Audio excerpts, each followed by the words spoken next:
Hey team, welcome to another episode of the Rugby League Lounge weekly show. And today I'm running solo.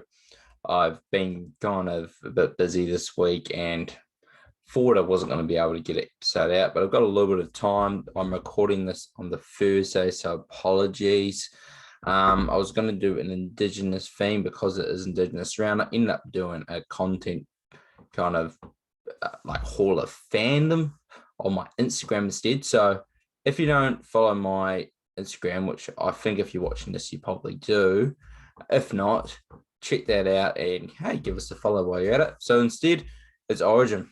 The next 3 weeks, I have a few things planned in regards to Origin, and I'll probably end up being four podcasts actually all up, and obviously game 2 and 3. But this one, like you can see, I'm running alone, but hopefully I have Joel on next week from League of Inches and the week after that as well. And I've got a bit of a cool idea for next week, so I'm looking forward to that. Now, and today, I'm going to start.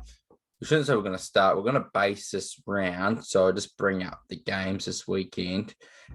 Origin storylines for each team. So I've kind of focused on a couple key like players or that in kind of the mix of the Origin and where they kind of fall in regards to the kind of Origin scene this year and how they might impact, this year's series if they're going to get selected or not. So yeah, I've looked at the big best storylines for each club in regards to Origin. So we're going to start off with the Broncos here. Now, Tavita Pangai Jr., basically, do you believe he should be selected?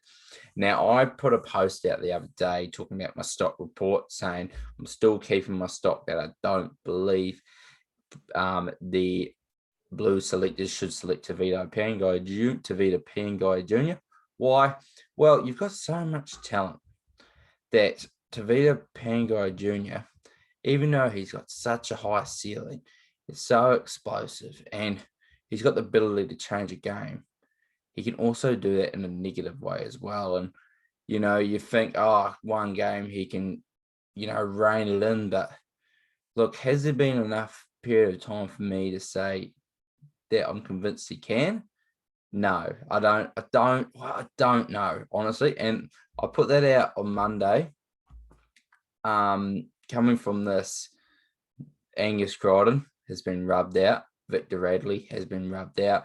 The Angus Crichton was significant because of the edge, kind of, obviously he's the edge back row. And the options, even though they're not, there's options, but they're great options. So for talent, to be fair, he probably could slide in there. I'm going to kind of touch on, so I might bring up topics that I really kind of bring up later, but for me, look, I look at for me, I don't know if the good ways out the bad here for Tavita Pangai Jr., but I tell you what, it's the most optimistic I've felt about Tavita Pangai probably in his career, to be fair. Even though he still had a couple, iffy moments. Yeah, so look, I'm not too sure. And honestly, a lot of this is me getting out my thoughts. Would have been great to have someone on to talk this out with, but I'm still not convinced. So I'm weighing up. So even though, on Monday I said, no way, don't pick him. There's a situation where he does, but I look at that Tarek Sims incident a few years ago when he tackled the marker in his Origin debut, and I think it swung the game. I believe Queensland scored points off that, and then they went on to, claim that famous Game 3 victory. They've seen that Billy Slater. I could honestly envision Tavita Pangai doing the same. And let's get to the Storm now, where I haven't really focused on the player, but how the injuries to these players, to the key 3 players, are going to impact the Origin. 2 of these 3 players, think about the other day, if you were making top 6 players in the NRL, look, I think you got Teddy, Cleary, and Turbo as the top 3. Pappy, Grant, and Munster. Call me biased, but off the top of my head, they might be the top 3 players after them 3. So on that next tier. Hey, I'm tempted to put that out on my story. Tempted to put that out to create headlines. You have to. But anyway, let's talk about what I'm confident to say that those 2 players are for the Queensland side, Munster and Grant are their best players, their most impactful, and we saw that last year. Munster coming off an injury and Grant's first ever game, and they were the clear standouts. Munster iconic, Grant one of the best debuts you'll see. Look, if the Queensland, I was actually being a Queensland fan, I was looking optimistic for the chances. I actually was really excited. I felt like roster to roster is the closest it looked like definitely compared to last year, and we still got the victory. But look, if Grant's ruled out now, looks likely he'll play. Munster looks so unworn out. I don't know what's going to happen. The number 6 issue we're going to bring up shortly, but not too sure. And then we go to Pappy. Look, it gives them an option now. Pappy, even though I think he's the best option in terms of impact and how he can change a game, if they had an injury and they didn't carry a half cover on the bench, it could have been, and especially if they didn't have like a Jack Wyden in the centre. Say if they picked Luai and Wyden is at 6, not in the team, and they had Pappy at 14, I don't know who slots into 6. You could say Teddy can go there, Mitchell can go there, Turbo can go there, but they haven't played much footy there. So, I think even though Pappy will be missed, I think his loss, I'm not saying it's not a blessing, definitely not, no way, but I think they can solve an issue that they wouldn't have been able to solve with Pappy. But the way we saw last year, having Pappy off the bench when Teddy got injured would have been wicked to have. But so that bit them in the bum last year. And I just think in terms of 14s off the bench coming on during the ruck, like if no injuries happen, he is your best 14, to change a game. And and then Queensland can probably do similar with AJ Brimson. So they'll be missed, but Queensland are hugely affected. And I'm very concerned as a Queensland fan, especially if both of them are ruled out. And if not, and Grant's match fitness is going to be a concern anyway. So really don't know who's going to be number 6. And we're going to talk about a potential option at number 6 here. Look, reports just come out that I believe this kid, Reece Walsh, now I can't believe he's only played a handful of games. I think his debut was in Anzac round and we're throwing him up. Now, he hasn't actually declared who he's playing for. Hasn't declared who he's playing for in terms of, because he is eligible for the Kiwis, doesn't want to make the decision yet. And like a week ago, I wanted to be saying, nah, like he's too young, but he set up 3 tries, and not like that changed my mind, because I knew he was a brilliant footballer. But obviously we just talked about Munster, and that 6 options, it's open, and you're really going to either have to, kind of plaster something together. Like Hunt, I'm not sold him as a 6. We're gonna mention him later. Not sold him as a 6. There's a couple fullbacks we can shift there. But honestly, there's no Jamal Fogarty could slide into the halves and Cherry Evans can play 6, or he can go there. But look, game breakers and guys that just look natural in the 6th position that I've seen this season. I know he's played a bit of fullback, 14, you name it. But man, if he was available and Munster's injured, I am not going to say I wouldn't pick him. Like, I don't know. Like today, I'm not too sure. And I feel comfortable with having David Trevins there and a few other experienced players there as well. I know it's crazy to say, but like we do miss strike. We just do. We just always do. Like, especially, compared to New South Wales. And even though, he's only young, like he's just a great talent, and he's got great talent around him, and that's the key thing. Yeah, and I think Daly would take a lot of pressure off him, and whoever his hooker is, and whoever his fullback is. His fullback, if it was probably Ponga, would take a lot of ease off him.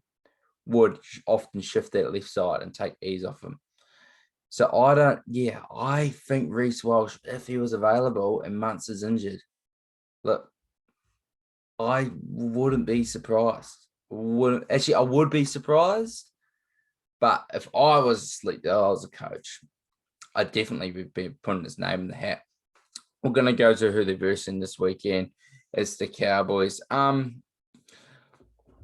Look, let's talk about Holmes. I didn't really have too much here for the Cows, to be honest, but we just talked about fullback, and I basically said Ponga would be my fullback, which, we'll talk about him later too, in regards to, his position. But Holmes, he has stepped up as a fullback of late, but I think there's more need for him in the wings, and I feel like he can actually impact the game more as a winger. He didn't look great as fullback for Queensland last year. He can still get in the middle and get busy, at winger like Dane Gagai does. He should get a lot of confidence out of his recent run of footy. And look, and we talk about strike, he is strike, and this series could be very important for him for getting his wing spot back for Kangaroos, because I think he definitely makes the Queensland squad, and I have him as a wing, and there's potential to move him to fullback. Look, even centre, I don't really know, but centre options have always been a bit of an issue since Greg and Justin Hodges have gone on. So, yeah, this actually, thinking about it, he might have the most at stake in terms of getting back to rep footy. In terms of, I shouldn't say rep footy, but in terms of getting into that World Cup squad, because obviously there's some great, I think at the moment, I'd have Addo, Toe, and Turbo, who are pure wingers. You can throw other guys that could fill in there ahead of Holmes for the end of year. And Gagai also from the mix, but if he has a big series and he scored in his last World Cup 11 tries in 2 games, yeah, he throws himself right in the mix. So he might have the most at stake in terms of getting back into that green and gold jumper. Let's go to the Tigers. Adam Doohy, he's been their standout, was excelled at 6 after spending a lot of time in the centres and the fullback most of his career. He said publicly that he's used to playing 6. And when people say that, obviously, you played 6, he's used to it. I wanted to give him a chance at fullback because I remember that game he got in, I think it was one of the finals game, very courageous performance a couple of years back. I believe it was against the Raiders. And along with that, I was impressed with little stints, but didn't feel like he cemented the spot last year. Looked comfortable in the centres, went to 6, and he just felt, yes, obviously you can take it with a grain of salt, but the way he talks about being 6, I had a good feeling, and I just liked how he just took it on, took the game of a scruff neck. Was Jack Whiten-like in the sense that he just ran the ball, and when it comes to half responsibilities, he was able to do a great job. He just kicking the touch, get his team around the park when needed, and wasn't heavily reliant. He didn't seem like he was too focused on steering his team. Looked like he was playing natural footy, and when he got shifted back to centre, what the heck? But he gets 3 Dally points in his first game back there, and Luke Brooks looks as comfortable as he looked all season. The next game after, a difficult loss to the Warriors, but still didn't look bad. And that brings up a point, like he's excelled at centre, he's excelled at 6. I've thrown it into the air that 13, because I think I still would love him at 6, but if Luke Brooks is going to get the best out of being kind of like the main guy in the halves, and 13 can allow him to roam around, and it could probably allow Brooks to do his thing while Doohy's got a less structured role, and he can just pick and choose. And he is ultimately playing a third half, I should say. And I think that would be perfect if utility spots open wide and goes to the centre, and you're looking for a 14 come off the bench, and you're tossing up Cody Walker or a bigger guy that can play multiple positions. You're looking for a sturdier guy. Even the back rower depth, like if you just want to chuck them in there just to add another body and just add a playmaking ability, which I think, they obviously don't have like they used to in terms of like Wade Graham was at for them. He could definitely be an option, Adam Dewey. So I really like the versatility he could bring. Just don't know where would fit him in particular. But yeah, I don't think he would. Look, he could go right centre if they decide to put Turbo. Imagine that twin towers on the right edge. Possibility. Haven't really heard his name out there. But hey, when you're the MVP of your team, even though the Tigers have been struggling, I still think it says a lot for how you're going this year. So let's go for the Dragons. And I want to talk about Ben Hunt and Jack Bird, who are ultimately two guys where could fit into these both sides. But like we said with Dewey, they could fit in multiple positions. You could throw Hunt in the halves, hooker off the bench. Let's go. Let's stay with Hunt.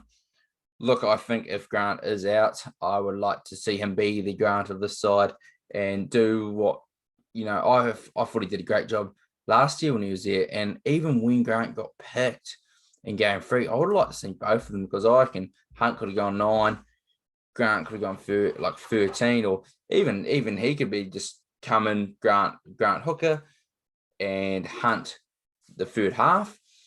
But they worked out. Obviously, Grant killed it, and I think you can afford bringing 2 utilities now, especially when you've got big bodies in Grant, who can basically be another forward. And he definitely doesn't, give he what he lacks in size, you get up for in a lot of other areas. So look, Hunt would be more for me, and obviously we don't have to matter that because I think if Grant is healthy, Hunt will not be 14, but he might be half. So if Muntz is injured, I still don't want.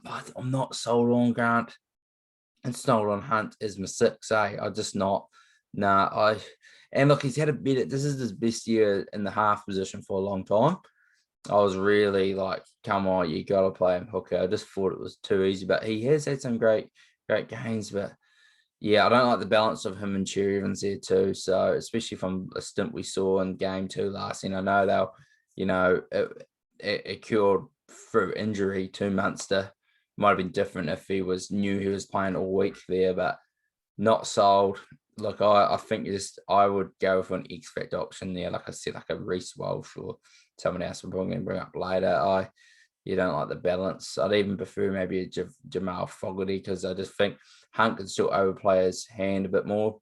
And if he wants to get busy at hooker, there's going to be more space provided through the ruck because he's got that go forward. And I think he just seems to be more creative and more instinctive out in that number 9 role. And Jack Bird, look, we talked about right centre, he could throw there. He could come off the bench. I think Freddie does like Jack Bird, and he's been in the side before. I think it was first year Freddie coaching. It might have been before Freddie was coaching.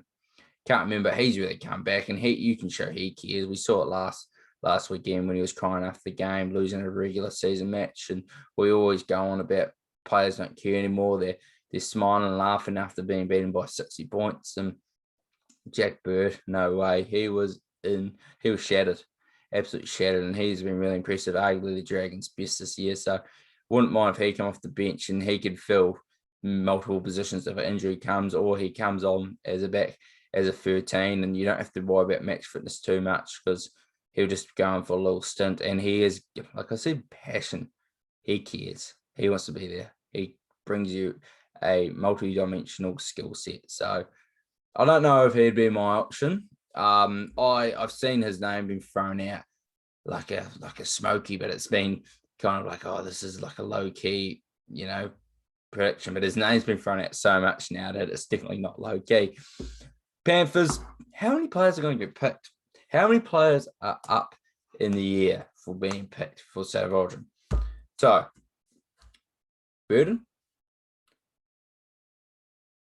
Crichton, Luai, Cleary, Coruscant, definitely in the mix. If Cook doesn't perform game 1, watch out, Cook. Look, I'm just going to say these 2 names, Lainu, Leota. Their names have been mentioned. They have. And if you're looking for short stints off the bench, these might be guys that if it doesn't work out game 1, they come in game 2. These guys have been mentioned. Now, I don't think these guys will be picked, but their names have been thrown out. I think Lee Martin is actually, and we're talking about Tavita Pangai Jr., I'd almost go Lee Martin over him. because we're talking about Panthers players, so there's combinations there. Already. I'm not too sure if kick out is eligible, but if kick out is eligible, I think he actually is probably your left second rower, especially if Luai's in your halves. Capewell, Yo, and that might be it. That is 12 names. 12 names. And honestly, I feel like I've forgotten someone. I feel like there's someone else off the bench that I may have forgotten, but it might just be Byron, but off, yeah, a bit too much off here. But honestly, they're all viable options now. Who I believe get picked, that's another conversation. Like I said, I actually think I would pick Liam Martin now. And I'm still talking through this process because I'm unsure. I'm probably releasing my lineups tomorrow and really looking at who's injured, who's suspended, because that throws a big span in the work as well. But yeah, I think Luai and Cleo, I'm pretty sold on them as my halves.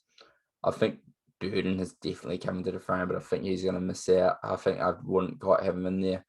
I think he'd probably be in my squad just for development, especially because he's definitely going to be a long-term option for the Blues. So that's 2. Crichton. No, I don't think, actually, no, I wouldn't have Crichton there, but he's probably another one in the squad. Toe's one of my unlucky ones, and I'll probably get to this later. There's a lot in the conversation, but I've only named Yo, definitely. Yo's my starting field team. Capewell's in there. Let's throw Liam Martin. Let's just throw one of them, Liam Martin, in there as well. So, yeah. And look, I feel like like I said, I've forgotten someone, but this is special. And even though we just named it the players, there's not many locks. Just shows how great they are. Like they're the most unstoppable regular season team I've seen. And the facts back that up. Like they've only lost, from last season, this season, they've lost the grand final game against the Eels, drew against the Knights, and they've got no players that represents in Australia. Yes, Cleary is going to, but other than that, don't see any of them. Luai would probably sneak in the squad, and maybe a couple of those names, but no guarantees. He's your only guarantee, and at this stage, he hasn't even played for Australia. He is younger than me. He's 2 months younger than me. That is just insane. Let's go to the Dogs, and I found it real hard for the Dogs, but we're going to talk about Kotrick, and honestly, I don't think he has a chance this year. But just in terms of his future, how he has to get back into the frame in future years, because for me, I did a prediction video, a prediction pod a year back, predicting like who's going to be the best wingers, into this decade. And I think I had him number 1, just the size, power, speed, and even though I had him winger potential to go to centre, I remember he was like top 3 tackle breaks in his rookie season. Might have been his sophomore season, but he's just a freak of a talent, but it just hasn't clicked. And look, it could click next year. Everything just keep rolling. Maybe he's probably someone that really is a reflection of how his team's going. So if his team's rolling, he's rolling. But if his team's going poor, he's going poor as well. I like it when I see players, even though their teams don't get up, they get up. And I believe he's got the power to do it. I believe he could do like a Nofaluma of last year. Absolutely dominate, even though his team's success doesn't show it. Nofaluma was standing at one of the comp in his team, was, a fair way out of making the 8 last year. I think they finished 11th, not 9th for once. So, look, he's got all, like I said, he has got the physique. He can do it all. But with the talent ahead of him, especially with Toe, similar age to him, probably younger, emerging, he's got to do something to get back in this frame. It really does. And it might come off the back of next year with Burton, with Adokar joining the scene. Yeah, and maybe finding his best position. What is his best position? I actually thought, yes, potentially centre would work out this year, but it might be winger. I think he has been playing a little bit better lately. Probably helps having, I believe, Hawade's been inside him as well, give him a bit of service. But look, yeah, it's interesting how things can change. I thought he would have definitely, when he debuted, especially when I didn't think he was technically the best option. I thought, yes, that was more development option. And yeah, why I mentioned that is because that shows Freddie liked them. Let's go to the Bunnies. We mentioned Cook before about, now I'm just trying to think if he's actually the one I got down. Do we want to talk about Cook? No, I won't talk. We'll briefly talk about Cook. I think Coruscant could potentially steal his spot if he doesn't play that well. I think not that he's been horrible, but yeah, just in the combinations too. But I want to talk about Cam Murray. Cam Murray, I believe. So if he's healthy, he's in my team. Like I said, Yo would probably be my starting 13. I love what Cam Murray did for them in 2019. As a Queensland fan, I didn't love it as much, but as a rugby league fan, it was great. Probably is my favourite 13 in the comp. People love Radley and his kind of character and his ball play and his defense, but I do like the kind of mobility that Cam Murray brings and the impact, and I think his ball playing is definitely there, and I think might be the most important forward because he can. I think out of all the forwards that will come off the bench in Origin, he is the fastest, the most skilled, the one that can offer the defense the most issues overall. Defensively, he's strong. Yeah, I feel like, and he can actually take some pressure off Cook as well. I don't think he'll directly go to hooker, but he might have a few carries from hooker and take some playmaking responsibility around and kind of free the ruck up a bit. I think he might be there. I actually do believe he is the most important forward, and it just shows you that stigma of the bench is slowly fading away, where your best players aren't necessarily your starters. Like I think I'd have Junior Paulo coming off my bench, and he's probably their best prop, because of the ability, his power and his ball playing is going to be able to damage the defense as well. And I'd rather have guys like, ones that maybe don't have that ball playing ability, their offloading ability starting, because what's the point bringing them on where I think Junior Paulo is going to be more beneficial bringing on to tied 4-packs because he's got that unpredictability and that harder to handle, I believe, because he's got a wider range of skill set. You'd rather have that come up against weaker defense. When you've got healthy defense, yes, he can still create damage, but it's going to be harder. They're going to be fresher. They're going to be able to defend Junior Paulo. So, yeah, for me, but we get on Cam Murray. Yeah, I believe he's the most important forward, probably up there with Paulo. And Paulo is probably the next one. Eels. Does Regan Campbell-Gillard make it into the side? Now, there's a little bit interesting kind of drama with RCG. Obviously, last year, he was in the squad, but didn't sound like he didn't want to play, and then ultimately didn't make the final 17 and whatnot. But say if, happy days, they've made up, kissed and made up. RCG, would he be on my side? Look, it'd be out of him or Payne Haas for me. Yes, Payne Haas is probably like the better player, and obviously he's just his future. Look, we're talking about all-time stuff potentially.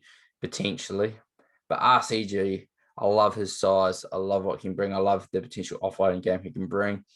I love what he could bring. Probably starting off the bench. I feel like, he'd be, and obviously combinate. Like, I know props aren't combinations, as in they're not linking up often, but tell you what, RCG and Junior Paulo do tend to. And even though maybe they might not get to a point in the game where they are, still, they've got each other's back. They've got a lot of respect over playing for club footy together. And I just think the size and height we see with, it's obviously a little bit different because I think Nelson's offloading game is more pronounced than RCG's, but their height and size, even though little forwards are kind of having a big impact, the big guys aren't dead, definitely not. And I feel like it's just kind of a revamped version of the big forwards now. We're not seeing like the big, more, I don't want to say overweight, but the bigger boppers, wider frame guys. We're seeing these, more toned, long, rangy athletes now still able to dominate. And RCG, look, it's like I said, I'm not decided yet, but I am leaning towards picking him over Payne Haas.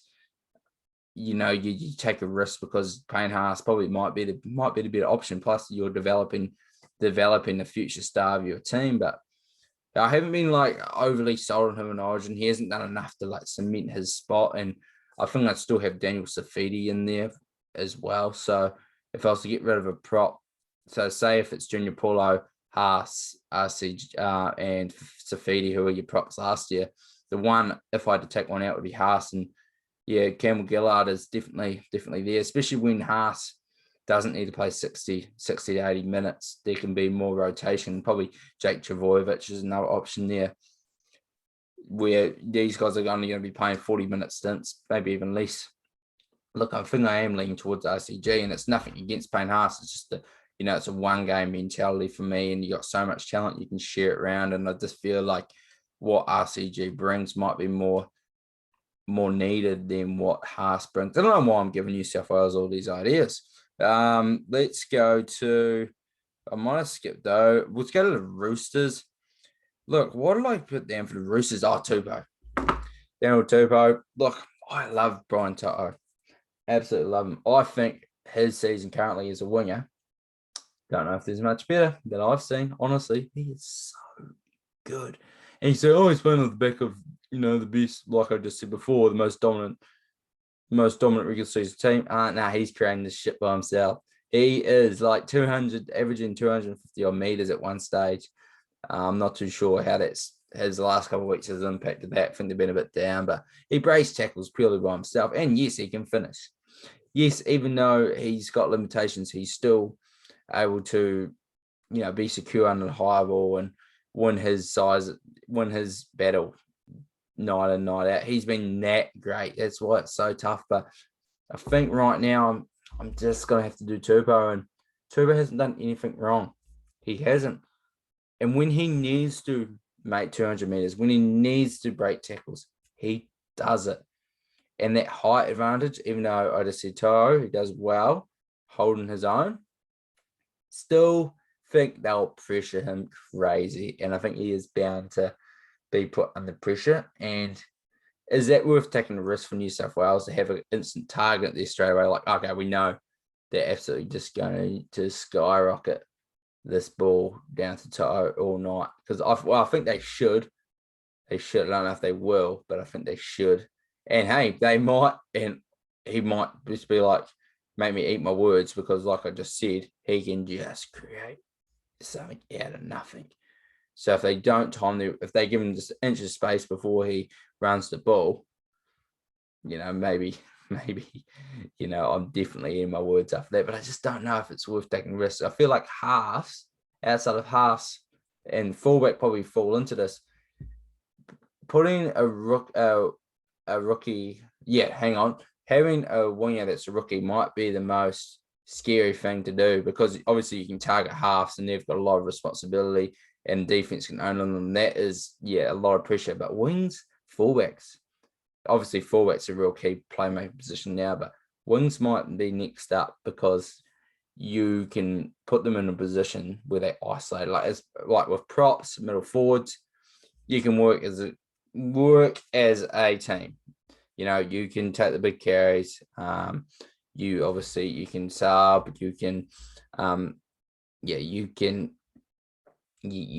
I just don't think it's as daunting. But I've never played forward, and I could be completely wrong, because you're probably facing the biggest contacts out of everyone, and you're getting more runs than certain players, especially the centers and that. But yeah, for me, wings, you can get put under a lot of pressure in that level. So look, so hard, but I think Tupou, his size and just what he's proven. I know he had a bit of a shock in game one, but he came back in game two and played brilliantly. And I don't think he's been that bad this year. Yes, he hasn't stood out in To'o and Adakar in better form, but look, he hasn't done enough to lose the spot. Let's go to the Raiders, and the Raiders, man, what a mess they've been. I'm just looking what I have up. Oh, just where Jack Whiten fits in all this.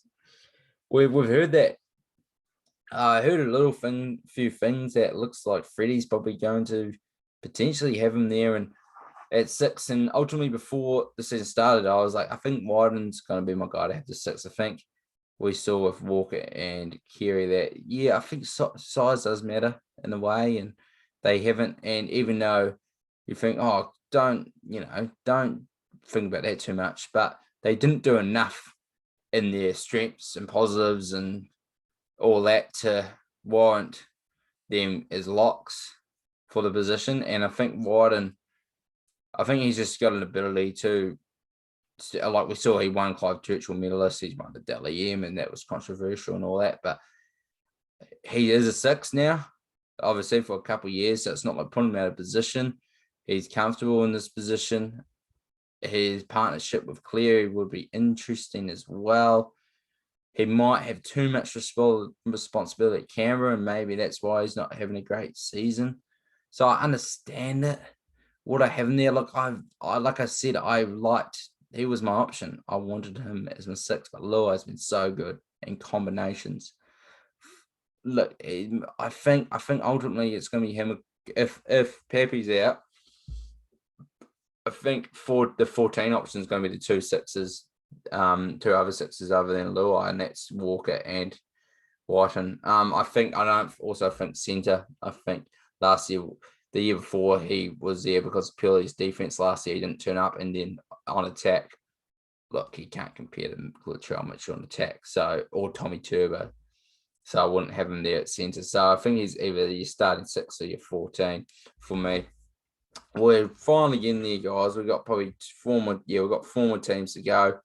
Sharks, Wade Graham, we mentioned him earlier, saying he's not in the frame this year. Like, they're down on troops. They're missing Boyd Corner, their leader, their captain, their experience. Do they bring him in? No Angus Crichton. So that's your left second row guy. They do miss a playmaking element. And then say if Pappy's there, or they pick kind of a guy that is like a fullback and can't cover 6. Look, Wade Graham did it a couple of years ago when Cleary got injured. He went to that 6 and just played well. And he is this bodyguard for his halves. He is an absolute bodyguard. And he puts the other halves under immense amount of pressure. Cooper Cronk, 2016, never forget it. He had the worst game of his career. A lot of it came down the Wade Graham. Also this year, I think Sam Walker, not a horrible first half, but come out in the second half. Wade Graham, I don't think spent any more time on the field, was injured. What happened? Walker carved up. Absolutely carved up.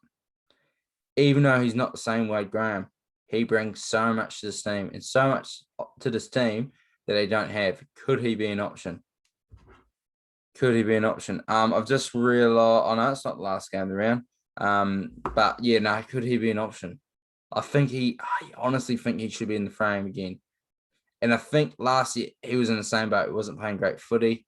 But like we said before, forgot who it was about before, RCG, even though, yes, it might be better players, ones you probably want for an NRL full season. But when 1 game or 3 games on the line, Wade Graham, look, it would, I don't know. He's an option. And I've thrown a lot of names in the pot.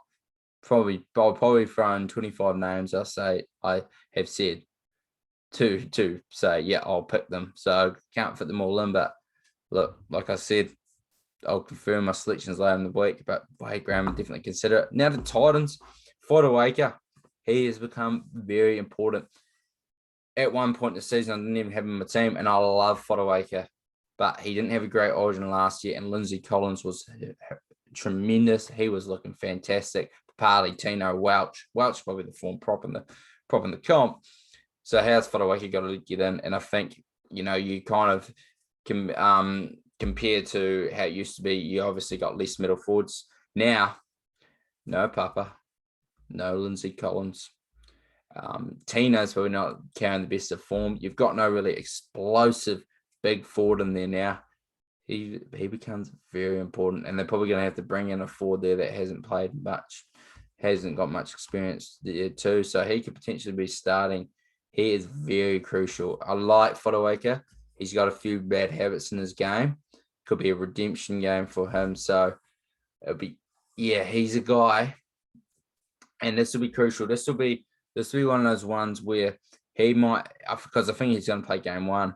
And I think if he doesn't perform game 1, I think they won't be they'll bring in like Cohen Hess. They'll bring Offen and Gowie, and that's not great options because for me, Followake is, reasonably better player than them. And obviously he's carried better form than them.